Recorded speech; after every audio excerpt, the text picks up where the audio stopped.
Good evening. You're listening live to the Extreme Movie Show, Extreme TV, The Boys on Buffy, Season 1, Episodes 5 and 6, we're going to be covering tonight. I'm your host, Rob, broadcasting live from the Pinellas Palace, just west of Orlando, Florida.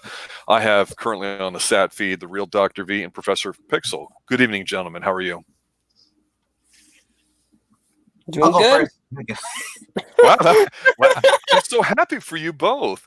Guys, we've got a mixed bag tonight talking about Buffy Season 1, Episode 5 and 6. We're going to start off with 5 and all that too. And I'm just so frustrated with Episode 5 because this is, I think, by far out of the 5 episodes now, the worst. It's not even close. And while we had talked about before the first 2 episodes being a mixed pilot split up, that they were a little uneven, and there's some good things about it and some things that weren't so great. But this one just did not do it for me at all. It's got a guy with the most empty look on his face, and no, I don't mean Xander. I mean this guy named Owen, and it's got Buffy just like, I'm mad because Owen, the guy who was going on a date with Buffy before bad things happen, he reads poetry. Oh my God, this is just disgusting. It's like a role reversal here, male and female. It just does not work there at all.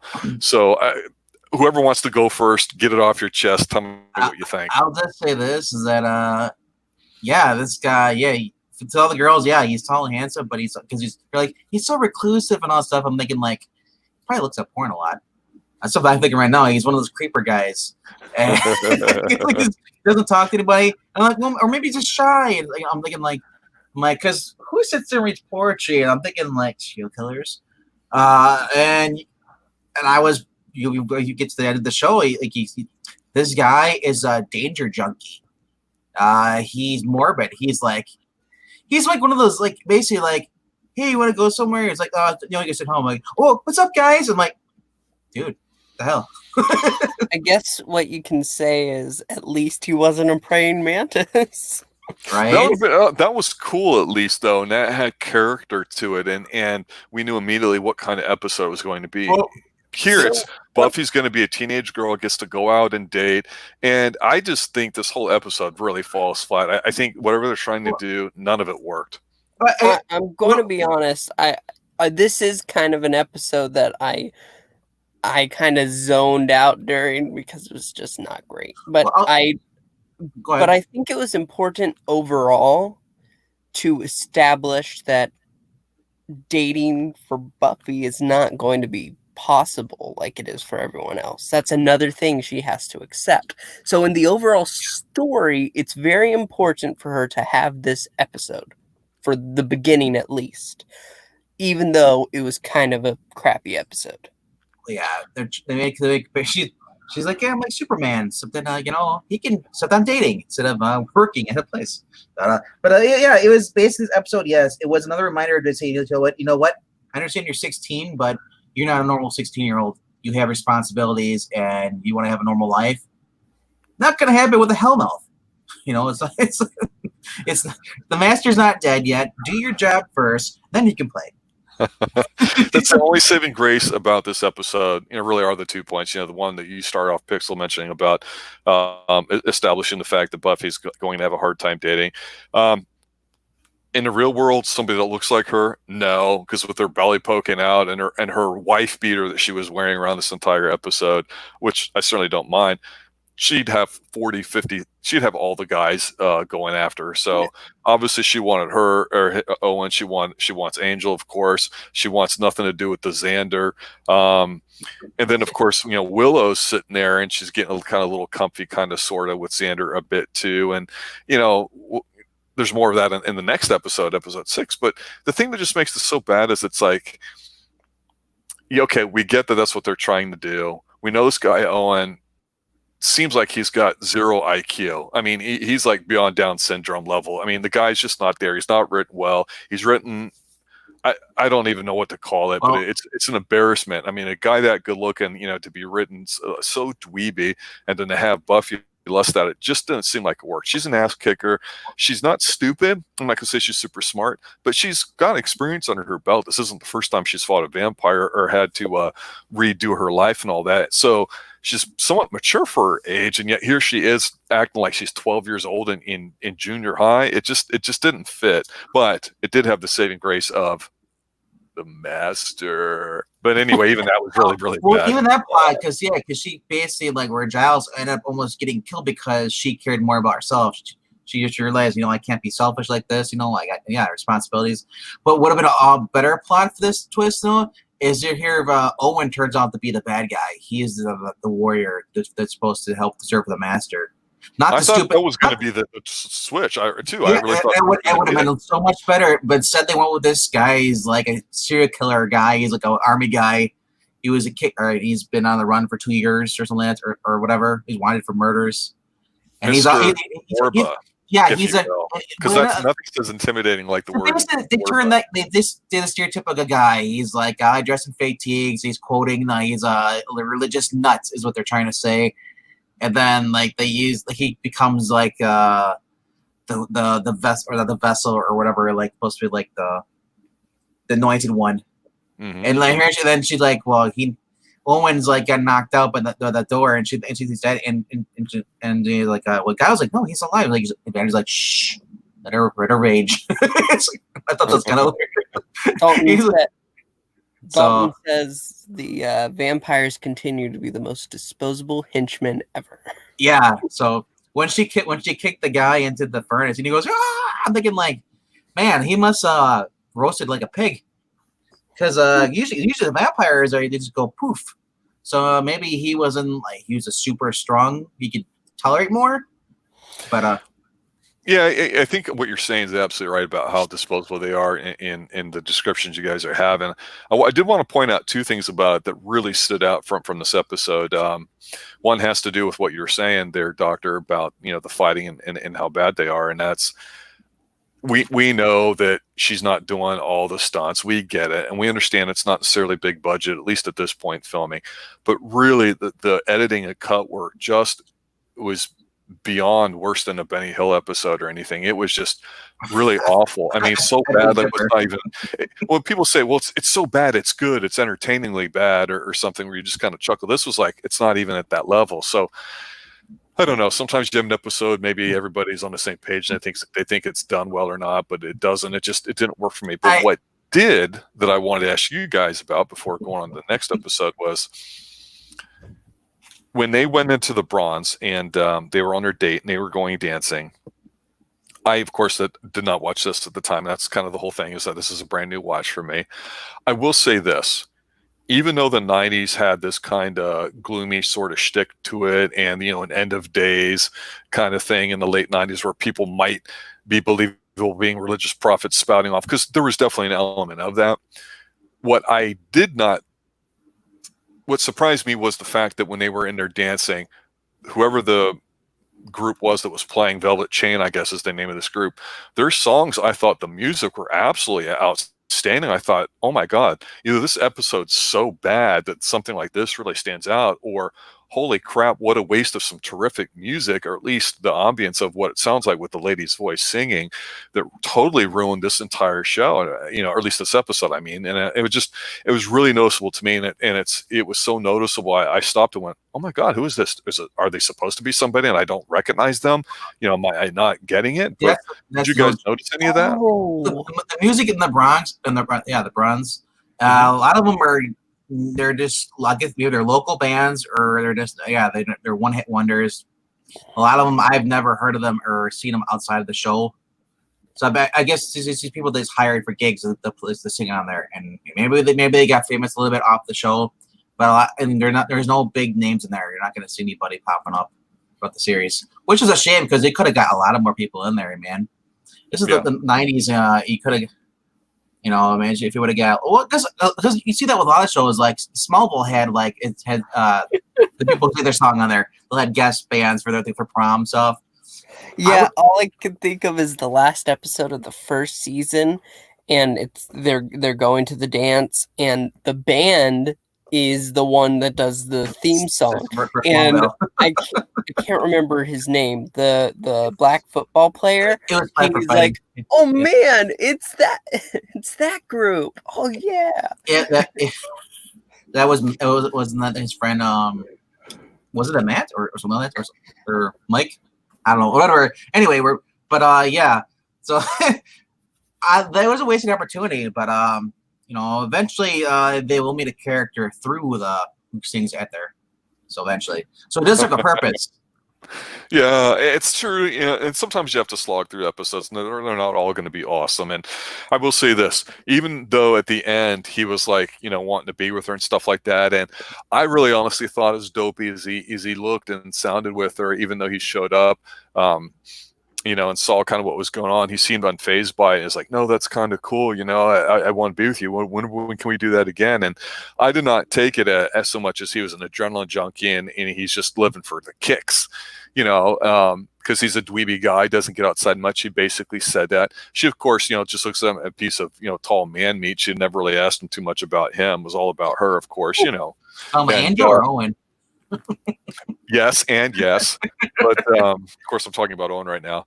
But at the end, this is what I mean by though this episode was so poor. It was written so bad to me that he said something along those lines of, "Hey, let's do it again." And she's like, she takes it and uses it as an excuse to dump him about, it's not you, it's me, which they actually say, which is just atrocious. And he's like, oh. And she uses an excuse. Well, now I can really break up with him, even though I want him, because he just wants me to, be around so he can have this high. And it's really not me he's after, because, oh my God, even though I lust after him like a piece of man meat, yeah, he really has to be concerned about my feels. Well, it's ridiculous. What she should have done is went to the guy and was like, yeah, this guy's got a tendency to be a killer. You heard Columbine? I don't know. Because he's a thrill seeker. He likes go breaking into things and just being in danger. He just wanted to use her. He didn't care about her. He just hey, you want to go hang out sometime, do some more stuff? That's not the vibe I got. That's the vibe I got from him. He's a freaking psychopath. He's in the morgue, but he's like, oh, the morgue, I'd love to go, and they're just going to save Giles. He's like, this is why. One thing we did learn in this episode, and it's just like a line at the end, but apparently Rupert Giles became the Watcher because his father and grandmother were the Watchers before him. So I didn't realize it was like a family thing. But when he was 10 years old, he said, that's when his dad sat him down. He's like, I just want to be their shopkeeper. What was the other one? He kind of ruined it there, because he tries to comfort Buffy by basically saying, hey, I was going to be a fighter pilot and I couldn't be it. So he's trying to, basically share something of his life to say, hey, I empathize with you or whatever, which she kind of gets the point. And then they ruin it by him saying, well, it could have been a grocer. And it just, need to be that dopey, It's Giles. He's set in his ways. He's been happy being a grocer. He's living a boring life.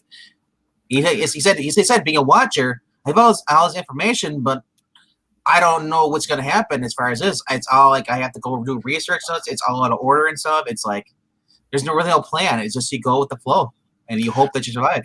All I'm going to say is, I can't wait to see Giles' swinging singles bachelor pad in future episodes. And I don't want to hear anything about it, but I can't wait to see it, because, there's got to be more to him than just this shell of a man that they occasionally make him out to be. He's secretly got a red Ferrari and he's got some black racing gloves. So relax. Well, Doctor, I've got a confession to make. It's time for Usher. I have that you like Xander?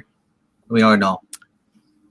I want to sit there and say that as bad as I felt about episode 5, and as bad as Xander, kind of was in this, it really all was. And 60 was great. There's I love that you're. I'm trying to apologize to you, because I know you're drinking the Xander juice, but this episode, episode 6, let's transition out, was actually somewhat kind of fun, and you kind of knew what was going on with it. And episode 6 is The Pack, which is of course about a group of people that they're actually out during the day, which is a big change too, because most everything's shot really tight and it's really dark and it's just seems like it's the same sets, but they're actually at a zoo and they're talking and stuff. And I have to say this, Xander was the man in this episode. He was great. I liked him being a little psycho with what happened to him. But even him and Willow, despite what may happen in future seasons, right now, currently, you just look at those two on screen together and they have chemistry together. And it's obviously, even here, she spends time talking to Buffy about him and everything, especially when Xander's being a bit of a jerk off. And I was like, this is the Xander I want to see, a guy with a little bit of balls. Yeah, he's her best friend. And yeah, she has a small crush on him, and then all this crap's going on. And like, I gotta say though, this episode was fun because, you know, I mean, as soon as they walked in the circle at the very beginning, I'm like, oh, I know what this is. It's like, but the hyenas, the kind of puppetry was that? That was kind of weird. But those aren't real hyenas. Those are just like puppets. No, it's called garbage animatronics. Even that, that's what it is. But this group of people that show up at the beginning are they're like bullying this nerd, and you don't know what's going on, and they go see the hyenas, and then they get the green eyes. Yellow eyes. And they're two girls, two boys. Basically, they're all a bunch of jerks. So they're the popular kids. They're the ones that make fun of everybody else. They don't care. They're pack mentality, because this episode was called Pack something. I forget what it was, but the pack. So they're in there, and Xander follows them into the hyena cage because they're basically harassing this little nerdy kid who was taking notes at a zoo. I don't know if he was sketching or what. He was just taking notes about thinking there's gonna be a test on the field trip, you know, or I don't know, whatever. I thought that was kind of weird. He's kind of like Peter Parker, but he's more annoying. Well, he showed courage in there because he wanted to go in there on his own, which, you know, he's dweeby as he is with, you know. Well, he didn't want to go to the hyena. He didn't want to go to the hyena thing. He got thrown in there. Well, I mean, as far as entering in there too, that's what I'm saying. The Xander juice is very strong here. I mean, you know, at the beginning of this episode, Pixel, what did you think about this? I honestly, I just knew it was all going to go to hell as soon as he turned around and his eyes flashed. It was a cheap effect, but you knew what was happening right there and then. But when he started strutting, didn't you pop a little bit, going, okay, this is cool? When he entered the bronze, and he makes eye contact with that girl, and she's kind of like, hey, kind of like him. No. And then he just walks away from him. I'm like, and he goes for Buffy, because, you know, it's like, yeah, forget Buffy, man. You just could have got with that girl. You know? He started getting more the jerk, you know, becoming a jerk. But I like the standout MVP of the whole entire thing was actually the girl in the yellow leather jacket, the short hair blonde, the one that was part of the bullies. Mm-hmm. To me, she got more into the role than anybody else. So, like, when they started becoming more hyena-like. Yeah, and that's a key point there too, because what you're describing, if somebody hasn't seen the episode, is okay, we know something happened, and, you know, whatever the stupid little backstory is that, you know, we're not really paying attention to until the end of the episode. Yeah. The bottom line is this happens in stages, which I think is good, and that's why I say, you know, with the Xander juice, all the women are giving him the you know, I want to screw you looks, and he's just the man walking around. He's actually starts off in the back of the pack, but literally at some point starts walking in front, and he's the leader of this pack of small people that, you know, look like they're 30 years old, but, you know, you know what I think it was? I think it originally became the elf because he wanted to go stop the 4 kids, and then when they all got caught in that little thing, they all got possessed. But that's what they did in this episode too. And to your point, not just Xander, but the group of teens that we've never seen before that just happened to be here for a throwaway episode. We're out of vampires, I guess. But yeah, with what happened last episode and going this episode, I was like, wow, what a big difference. And when you see a performance like that, you go, okay, whoever's, you know, playing Xander, you realize it's the way the role's written, and that's, you know, confirms kind of my frustrations with this role, because let's be honest, if he were this hot to trot with the ladies, he'd have been hitting something, and he probably would have been last episode with Willow too. So, you know, he's not going to sit around and just wait on one girl, and that's where these roles being flipped of male and female, as far as, you know, attractive to other, you know, sex, is just not working with Buffy. You know, and Buffy, like I say, she'd be the queen bee. It's basically her versus, was it Cordelia, and we haven't seen that yet. So, Pixel, you know, what do you think so far? Well, I really don't think that's the like, Buffy obviously she could easily get a date with any guy in the school. Yeah. But she doesn't because of her responsibilities. I think that's the major point there. That's the reason why she can't go and have that active social life that she strives for, that she had before. Fair enough. I mean, I think any 16-year-old girl, no matter what her alleged responsibilities are, is going to be exactly that. And you know what? To prove my point, I'll just reach back to the last episode when she is getting kind of pissy because she's with Giles and they're in the graveyard trying to figure out what's going on with the Anointed One, and it looks like it might be a bad call for the evening. And he's like, "Sorry, you can go." Yeah, she was kind of pissy, but then she kind of was like, "Well, all right." But she left her damn drink right there on the gravestone. I mean, she's a pig. She's an animal. She's got no sense of thoughts for anybody except herself, let alone responsibilities. So. A drink on the gravestone. That's it. I'm just saying, go back and watch it. Who wants to start off by talking about the school mascot? He's a Razorback. A cute pig that, of course, Buffy finds running in the halls.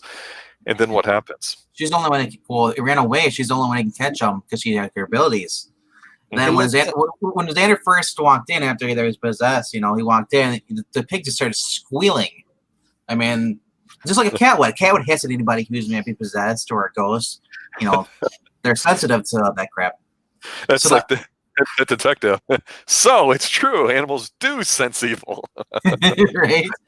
So yeah. So it was funny because the four kids, because remember they're becoming more hyena stuff as they get further in their transition, and they're Xander and his pack are out there like, smell that? I smell dogs. They go over and they go to eat the hot dogs. Oh, they're well cooked, and they throw them on the ground if they steal from a bunch of kids. That pig was just undercooked bacon. That's all I just kept thinking that's probably school hot dogs. I want to eat it regardless. But yeah, they end up going inside because they go in and they eat because they see the pig pig in there and they eat and then the pigs just they eat it down to the bone, and so when they actually see the Buffy goes in to look, the cage is all torn apart, and then you see it's actually bones. There's no skin or nothing. There's no blood or. I was like, what?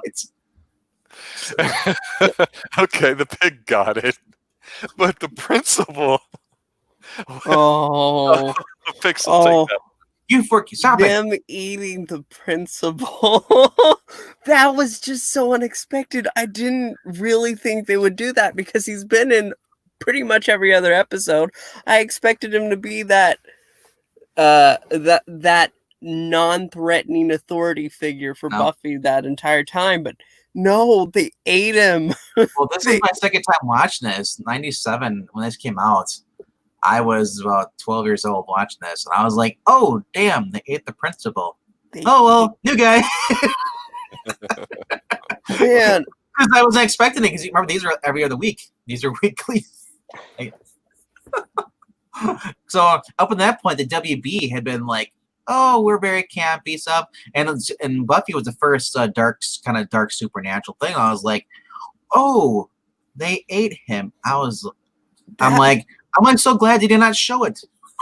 Yeah, that's the darkest moment so far. Can you imagine if they would show him and they stand up and they just wipes the blood off his chin? Oh.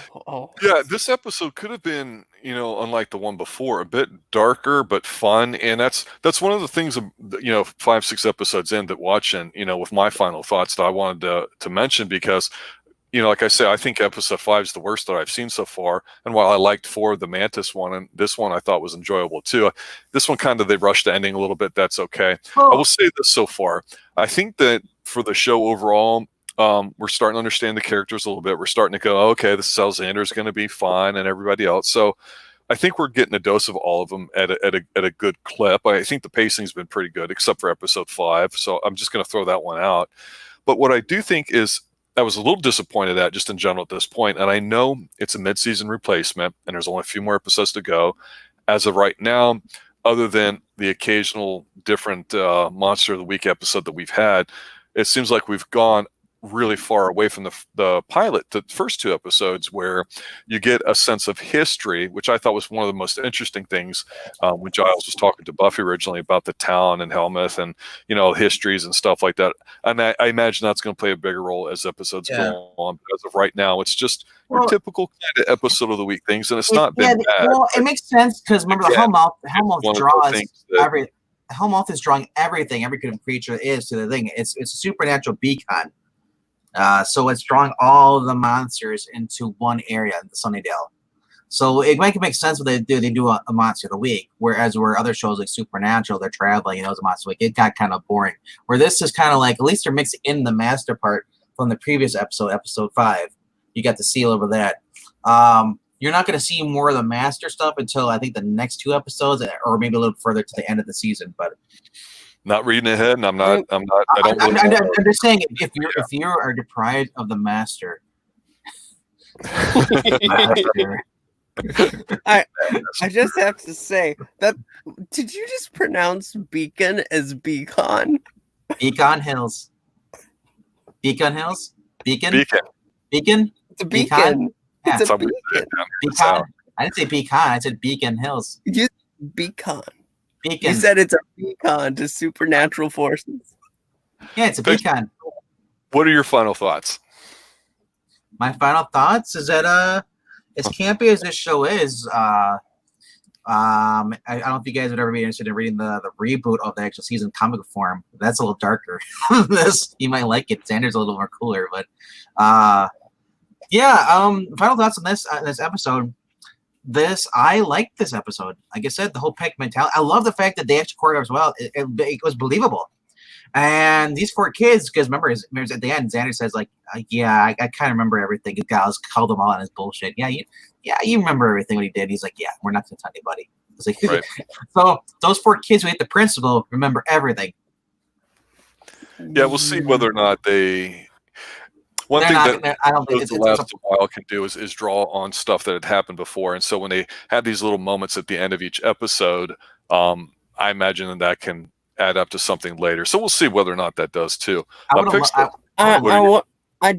to go back to a moment in there where Giles and the zookeeper were talking, and it seemed like they were forming a genuine supernatural friendship here based on their knowledge. But whenever it turned out to actually be the zookeeper who was responsible for transferring the spirits, that was awesome.